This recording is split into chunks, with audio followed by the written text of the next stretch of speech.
আসসালামু আলাইকুম ওয়া রাহমাতুল্লাহি ওয়া বারাকাতুহু। সম্মানিত দর্শক শ্রোতা, আজকে আমরা আলোচনা করব যেসব টাকা দিয়ে কুরবানি দিলে মহান আল্লাহ তাআলার দরবারে কুরবানি কবুল হবে না।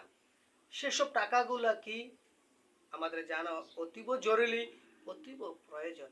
কুরবানি দেব একমাত্র মহান আল্লাহ তাআলাকে রাজি এবং খুশি করার জন্য।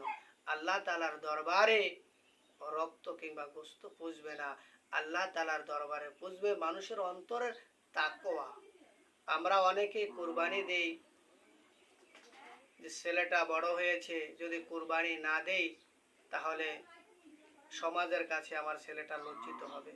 তো ছেলেকে খুশি করার জন্য, সমাজকে দেখানোর জন্য কুরবানি দিলাম, এই কুরবানি আল্লাহ কবুল করবে না। মেয়েটা বিবাহ শাদী দিয়েছি, যদি কুরবানি না দিই আত্মীয় স্বজনের কাছে আমার মাথা ছোট হয়ে যায়, তাহলে আমি আত্মীয় স্বজনের জন্য কুরবানি দিলাম, আল্লাহকে সন্তুষ্টি করার জন্য দিলাম না। এই কুরবানি কবুল কখনো হবে না। যেসব টাকা দিয়ে কুরবানি দিলে কুরবানি হবে না, আবার শুনুন, এক নম্বরে সুদের টাকা দিয়ে যদি কেউ কুরবানি দেয় সেটা আল্লাহর দরবারে কবুল হবে না। কুরবানি দিতে হবে হালাল ইনকাম দিয়ে, হালাল পয়সা দিয়ে, তাহলে আল্লাহ কবুল করবে। দুই নম্বরে ঘুষের টাকা। আমরা অনেকে আছি অফিস আদালতে চাকরি বাকরি করে, সবাই না, কিছু সংখ্যক মানুষ আছে যারা ঘুষের টাকা দিয়ে ঘর বাড়ি ব্যবসা বাণিজ্য ইত্যাদি ইত্যাদি করে বেড়াচ্ছে। সেই ঘুষের টাকা দিয়ে যদি কুরবানি দেওয়া হয়, আল্লাহ কি কবুল করবে? কখনো কবুল করবে না। তিন নম্বরে চুরি করা টাকা দিয়ে কুরবানি দিলে কুরবানি কবুল হবে না। চার নম্বরে ছিনতাই করা টাকা। আছে না কত মানুষ ডাকাতি করে, ছিনতাই করে, তারা যদি কুরবানি দেয় ওই টাকা দিয়ে, ছিনতাই করা টাকা দিয়ে, তাহলে কুরবানি কবুল হবে না।